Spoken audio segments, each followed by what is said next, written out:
అప్పుడు ఇదిగో దేవుని నివాసము మనుషులతో కూడా ఉన్నది. ఆమేన్.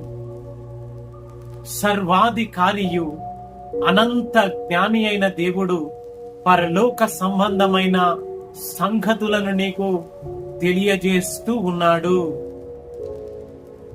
అప్పుడు ఎప్పుడు అనగా మరి అంత్యకాల తీర్పు దినము ముగిసిన తరువాత ఈ యుగ సంబంధమైన దేవత అయిన అపవాది సైతానును నిత్య నరకాగ్నిలో దేవుడు బంధించిన తరువాత తన రక్తములో కడగబడి పరిశుద్ధముగా జీవిస్తున్న ప్రజలతో దేవుడు నివాసము చేయును అని, దేవుడు వారి ప్రతి బాష్ప బిందువులను తానే తుడుచును అని ఆత్మ స్వరూపి అయిన దేవుడు నీతో మాట్లాడుతూ ఉన్నాడు.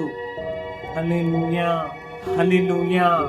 ఈ రోజున ఈ యొక్క సత్యమును, దేవుని సత్య స్వార్థను వింటున్న నీవు మరి దేవుని నివాసము మనుషులతో కూడా ఉన్నది అని సత్యాన్ని గ్రహించి మరి దేవుని రక్తములో నీవును కడగబడి పరిశుద్ధపరచబడి దేవాది దేవుని నిత్య రాజ్యములోనికి నీవు నడిపించబడుదువుగాక.